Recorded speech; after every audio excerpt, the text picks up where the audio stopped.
Supermundane Rambles. Hello. So, this is me, Rob Lowe, also known as Supermundane, sometimes, to various people. And I'm going to do a long-form ramble. I do these things on Instagram, often on a Friday, but not always on a Friday. And they seem to go down okay. I don't know what people like about them. This rambleness, I hope, because this is what this is going to be over however long this takes.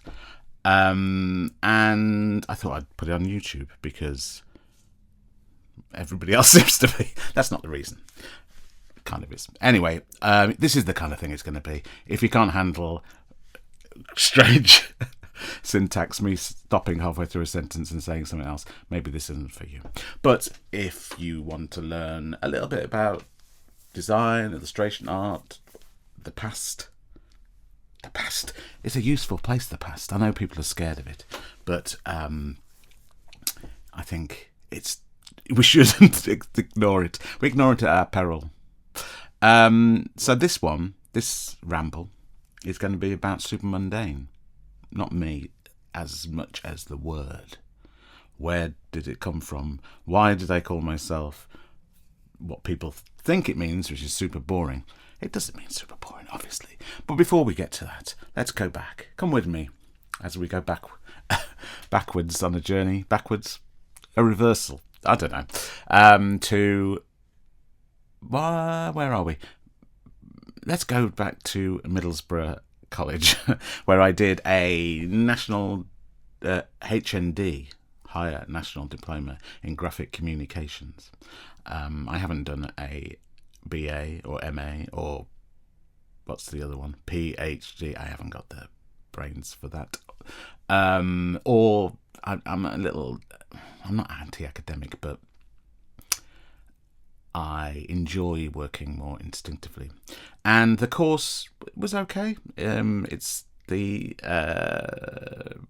university is now called the Northern Design School, but at the time it was Cleveland College of Art. And we had this amazing library more than anything. And I've always been into libraries ever since I was a kid.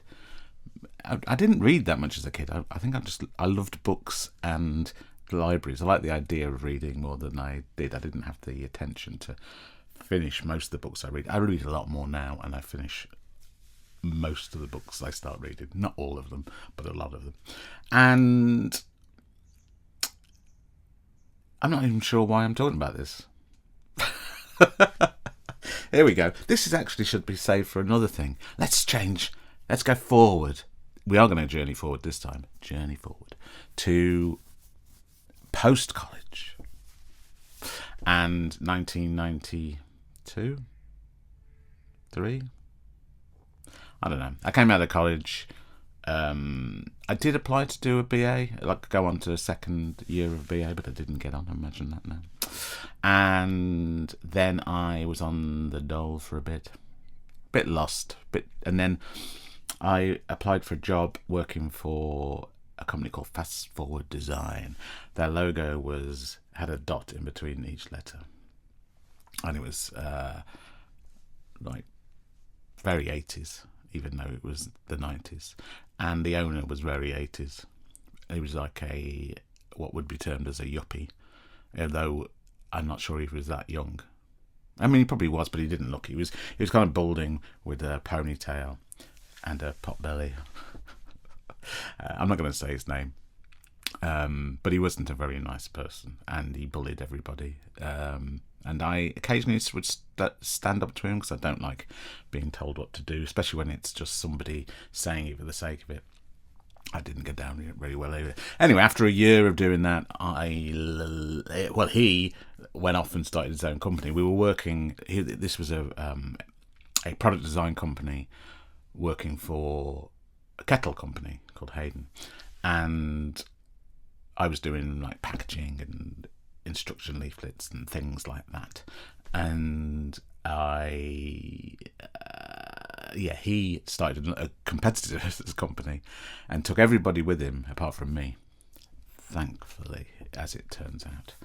So I was taken to the Hayden factory, and I was built an office behind the CAD team, so which were already behind a locked door with a number on it, you know, like a code entrance. And then they built me a little studio office. It would be an office. They wouldn't have called it a studio. At the back, which took a bit of the tool room. So I'm sure them lot hated me. I was quite odd in that world anyway. The people in the CAD department all wore ties and suits for some reason. Well, the reason was, they told me, was to differentiate themselves from the factory workers. And I didn't dress like the factory workers or the CAD department. And I was said to them, because they wanted me to wear a suit and tie and things like that, which is like, I'm not going to do that unless I want to. At the time, I was wearing suit and ties, but not the kind of suit and ties that they were wearing. Anyway, I said to them, I dress like this to differentiate me from you and them, which wasn't really true. I was just dressing the way I wanted to dress because that's what I liked. I'm going to have a sip of tea, which is Clipper, if you're interested, with a bit of oat milk. I know people love Yorkshire tea, but I think Clipper's a better tea. Anyway, that's the kind of little gems you're going to get if you listen all the way through to this.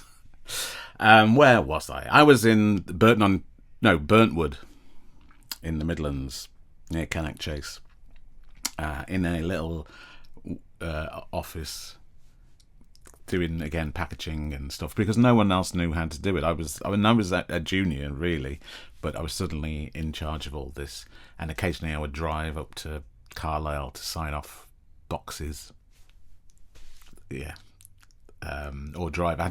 We were still using paste up at this time, so everything was done, printed out, stuck down on big foam board panels, all marked up with all the artwork stuck down, and I didn't really, obviously it wasn't what I wanted to do, but also I learned relatively quickly that people would ask for things that they didn't really need because that was there, and if I didn't do it and then waited for them to ask twice and then did it, sometimes, quite often, they wouldn't ask again.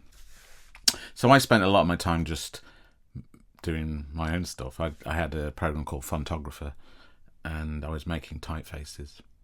And also, we had a big dictionary, like one of the Oxford English dictionaries, a thick one. And I've always been interested in words, so during my lunch hour, and sometimes not during my lunch hour, I would read it, go through and find words that I really liked. And in there, hidden in plain sight, was the word supermundane, all one word, not split in half.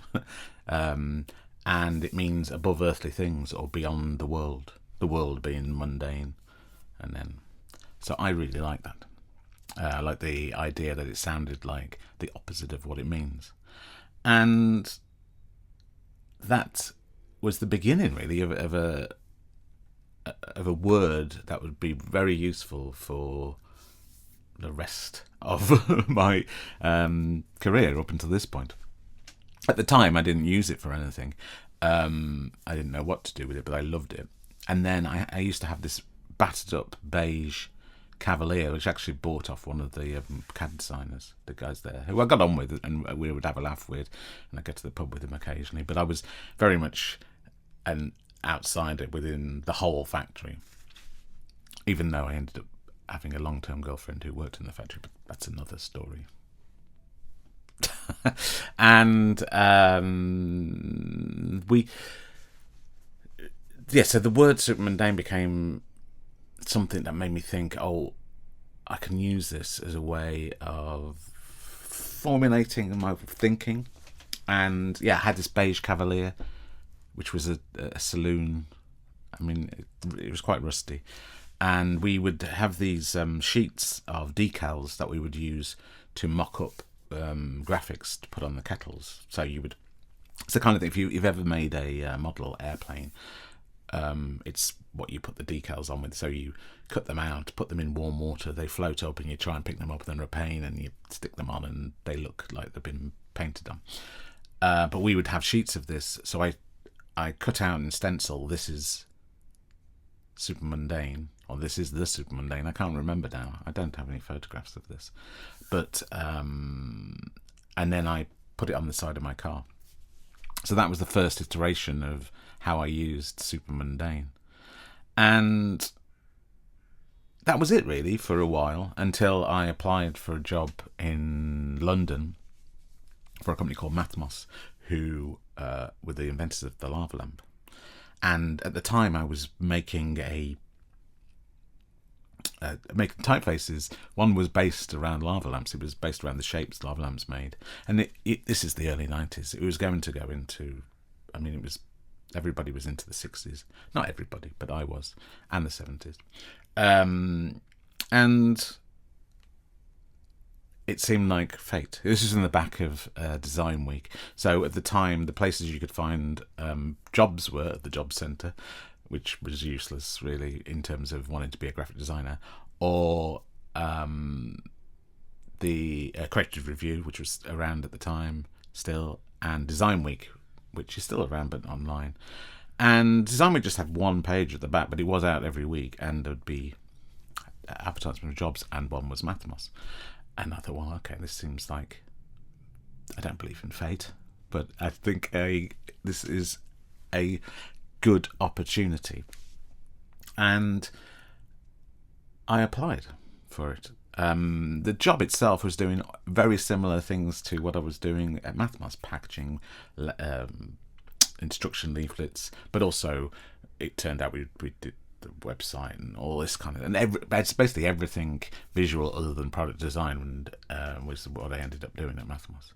So when I went, along with the fact that I was designing my own typefaces for fun called Lava Lamp,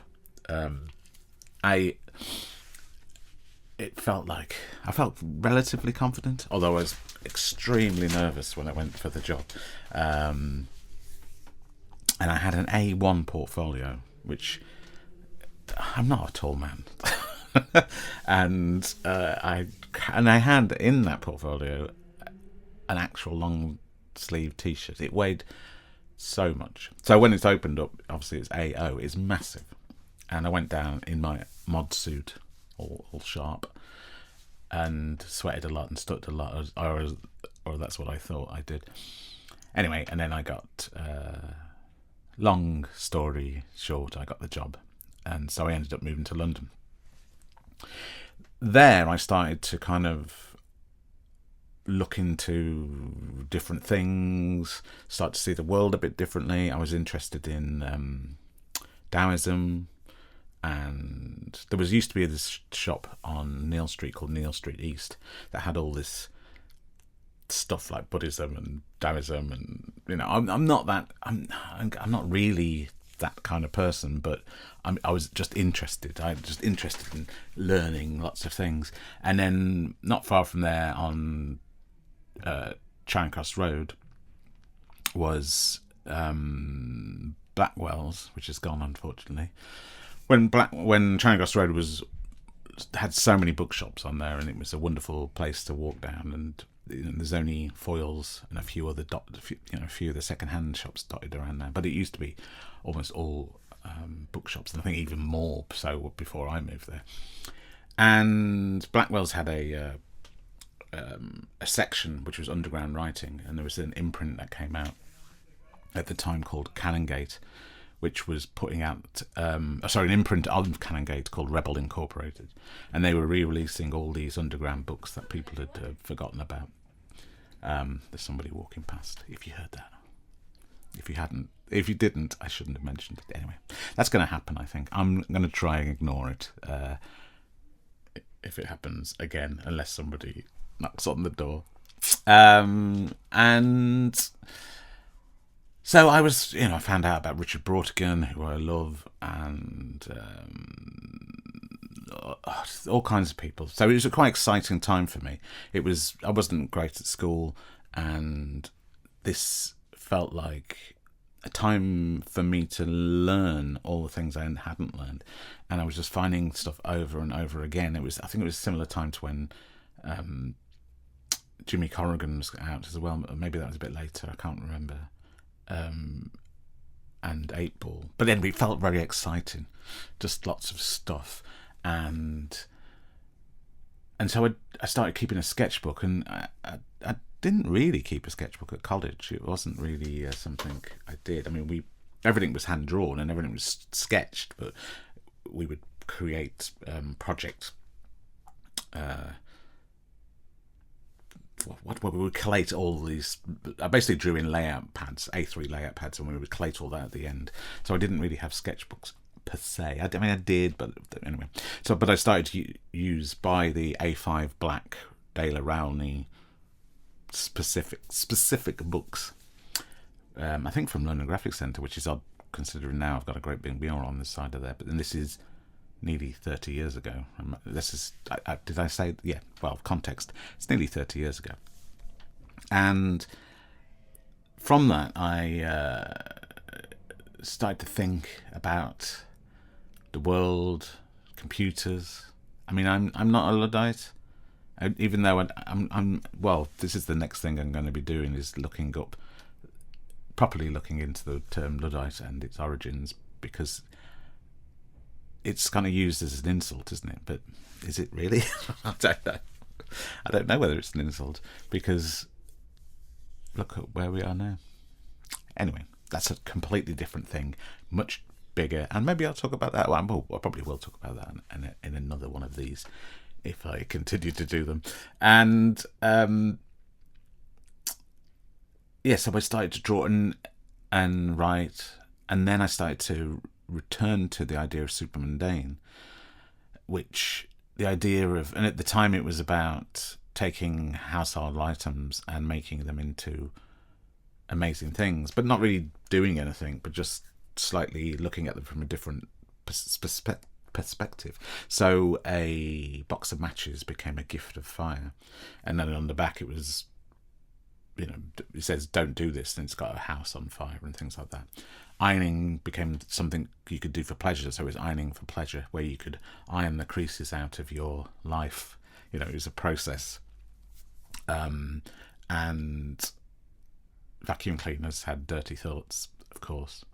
So this was the beginning of it, and I was going to make a little booklet called Household, and I designed it all, and I did all this stuff, but I didn't have the money to be able to produce it, and it's long lost on my blue iMac somewhere, a Bondi blue iMac, which so all these things disappeared, but the idea of Supermundane carried on, and I started to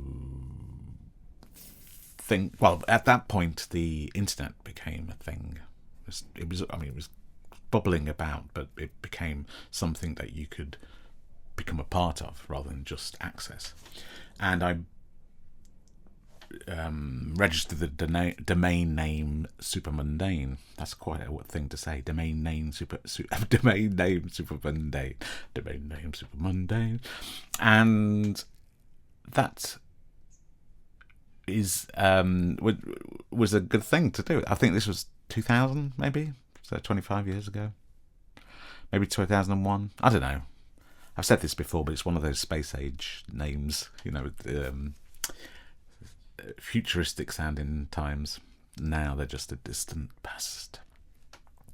So I wanted to have a place to put ideas, and the website was an extension of my sketchbooks. So I had things on there that were in my sketchbooks. I had this whole section called Irritants, which was just the black cross on a orange background, and I was into 2-frame GIFs at the time, so you could just have something that swaps out, and so if you run your cursor over the X's, they just went smaller. But these little things were something that was thrilling at the time. And my homepage was very much hand-drawn, which at the time, a lot of websites looked like desktops, which seemed very narrow-minded to me. Literally, I'm being influenced by the thing that is in front of me. Anyway, mine wasn't like that. And there wasn't much like that on the internet. And so Supermundane became a pseudonym, and it wasn't really planned that way. It was more like an ideology or a way of looking at the world, looking at normal things and thinking of them as being amazing things, which I've been doing ever since. My book, which you can just see behind me, or if you listen to this, you can't see behind me, but it is behind me. Lost Ordinary Magic is the same idea. It's just looking at the world, ordinary things, and thinking of them as being amazing things. And I think, without going off on a tangent, the way that the world is being set up, or the way we are meant to experience the world, is seen as, oh, well, the boring things or the normal things are kind of boring. So, the mundane is the thing we should be getting away from, rather than seeing beauty in. So there's the phrase, I haven't got the name of the person who said this, but I'm going to paraphrase it, but it is about AI. Oh, first one of these, and I've mentioned AI, which is, I want AI to do my washing up and laundry so I can do art and whatever, not the other way around. I butchered that a bit, but you know what I mean. And I think, whilst that sounds like a really good phrase that we should get behind, of course I want to be creative all the time, but you can't be creative all the time. It's exhausting. And also, you need moments of mundanity to allow your mind to wander. And I think, rather than trying to remove all forms of mundanity and give them to computers, which is not going to happen, or robots, or whatever the hellscape we're going to be entering because of these unimaginative tech fascists are building this place for us. Anyway, I think we need to work out ways of making those things more fun. So Supermundane has always been about that. It's always been about looking at the beauty in the ordinary and seeing what is in there.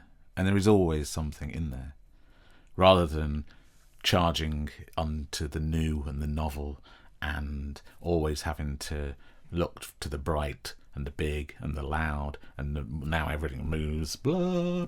And I'm exhausted by it, as I'm sure everybody else is. Anyway, that was a bit of a tangent, but it's relevant. And I think I'm losing my track now. So Supermundane, yes, the word, it became useful because obviously my real name's Rob Lowe, and there's a famous actor who's become, goes in and out of famity. That's not a word, is it? And when I was a kid, when I was 13 or 14 or whatever, he was massive. And I'm not, in many ways, very different to Rob Lowe in looks and height and all kinds of other things, but he's been around all the time, and obviously he takes ownership of that name really over me.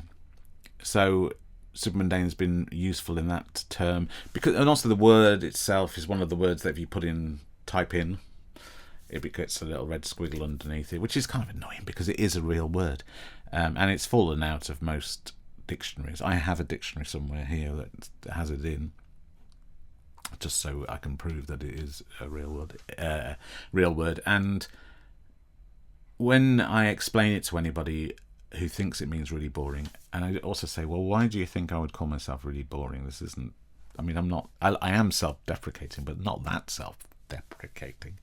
I just say, well, the perfect way of explaining it is the word extraordinary, which is extraordinary. That's what it is. If you split it apart, it means really, really ordinary.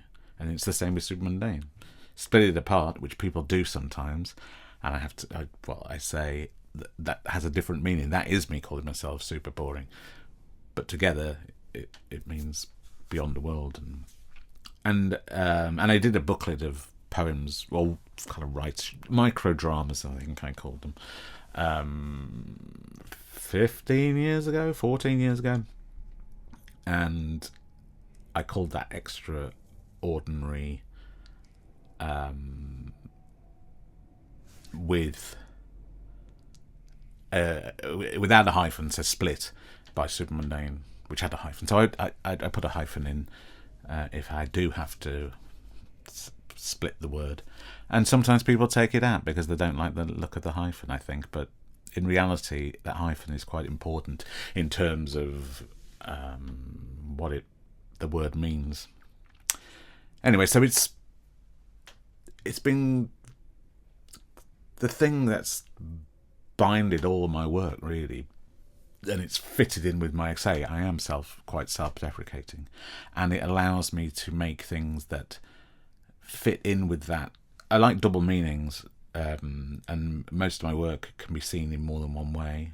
I like things that have an immediacy to them, so I want you to be able to enjoy things immediately, but then if you stay a while, then there'll be other things will reveal themselves to you, whether that's just the way things are constructed and the way I've played around with tension and depth, or I really like the English language for its use of double meanings of words. So you can put the way you put the words together, you can make things mean the opposite, or you can have double meanings in things, and I find that really interesting, and also I like being able to say that I'm being kind of humble, but then hiding behind a thing that's saying I'm above the world, supermundane. A long time ago as well, there was another Rob called Rob, I can't remember his second name, but he was American, and he for a short time used the term supermundane, and he did, I can't remember if he did, I think I messaged him saying, "Dear Rob Supermundane, this is Rob Supermundane."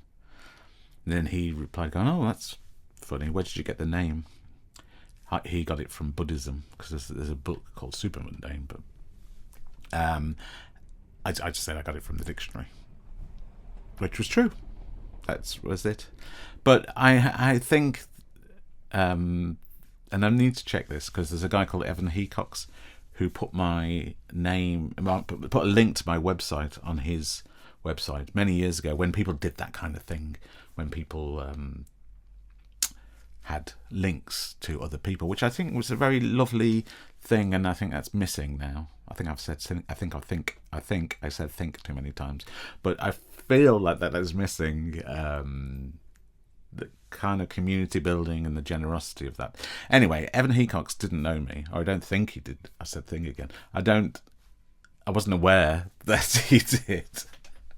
The other people on there was Designers Republic and things like that. And my website was these silly things. I had a Supermundane soundtrack, which was made on a flash player, which just had things like you could play this almost silence. It'd just be like this little noises, or it'd be the sound of next door's TV, like a muffled sound of next door TV. Anyway, it was just a silly thing. It had my sketchbook pages. It had it's quite funny or irreverent, Anyway, so he linked to that, and I was wondering why. But before I didn't know that Rob Supermundane was in their world, and I need to ask whether it was a mistake at some point, because I definitely got some work from skateboard companies in America, and I got picked up over there, which helped me in my career. But we'll go into that in another one of these, when I talk about magazine world and stuff like that. So there's a chance that much of what I have done, or many of the chances I've had, have come about between a mistaken identity between Supermundane and Supermundane. Or maybe, he really liked my work. I have no idea. I should ask him. But do I really want to know the answer to that? I'm not sure. That's it's something I want to. Anyway, I'm going to stop rambling for this one because this is the first one. It's a new thing, talking for half an hour without really stopping and without planning anything. I haven't planned this. So if you like this, I believe people say like and subscribe, don't they? Well, it doesn't sit well with me, but please do. I will do more of these. I'm going to try and make them into a podcast as well, because each one of these I'm going to, even though I'm obviously talking about visual things, I'm going to try and not rely on visual things, so you can just listen to it. Because this is a bit weird, isn't it? Me just sitting here. If you wanted to sit with me, you could play this on telly and it'd be kind of life-size. It'd be quite nice. Anyway, but I thought if you like listening to my voice, it's probably better than looking at me. Anyway, that's it. Bye. Poetry. Oh, did I? I haven't gone, have I? This is a poetry bit. Oh, I haven't got a name for this yet. Poetry corner, poetry. I'll come up with a name before I post this. But as I said, I like poems. I like poetry. I think it's important, and I think it's one of the few things that is often attacked by creative people as well as people who find it intimidating or you can hear that siren. It's off-putting to me. I feel like the poetry police are coming for me. Anyway, it's taken me quite a long time to learn how to understand poetry, or not understand poetry is more important, to allow the fact that you don't have to understand it, and actually sometimes it's the beauty of the words and the sound of the words put together that is the most important thing. And that's the kind of thing that only humans can really make. Computers can make it by chance, but humans can only put these words together, which are kind of dead things really, but by putting them together they make them fit. So I love alliteration, which I think is very much out of fashion at the moment, but I think that that's the kind of power of words. Anyway, I'm going to read you a poem by Raymond Carver. See, I am now showing books. This is the first time. So the books that I'm showing are first editions of Raymond Carver's poetry books, which I'm not sure how much they are now, but you used to be able to pick up quite cheaply. And each cover is done by the same person. They look like their calligraphy, which look like they've probably been done in pencil, maybe, or been done with brush on a rough paper by a guy called Stephen Raw, which is a good name, isn't it? Stephen Raw. Second name R-A-W, Raw. And Raymond Carver's known better for his short stories, really. But I like his poems more.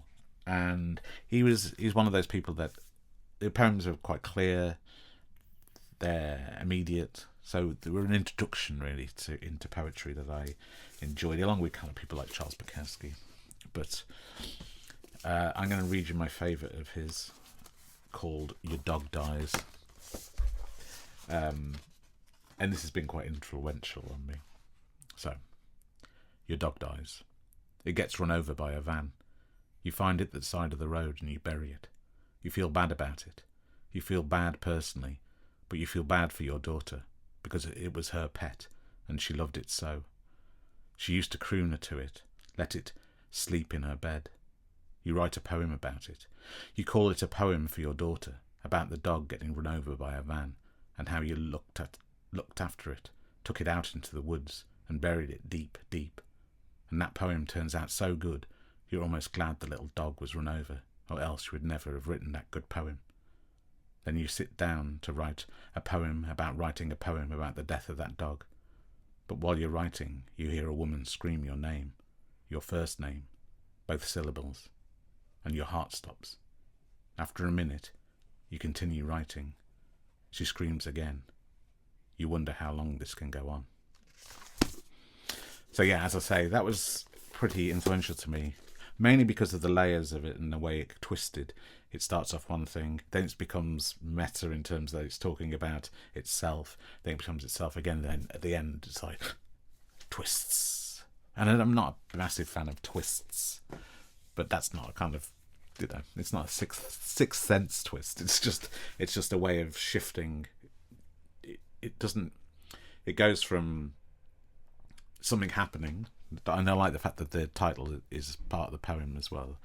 Your dog dies, and then it talks about writing a poem, but it's not this poem. But then he talks about writing a poem, which is this poem. But then within the poem, oh, that was something happening. That's it. And then it twists again, and you're pulled out of it. You're kind of there with him in the room, just your heart beating fast. That's it.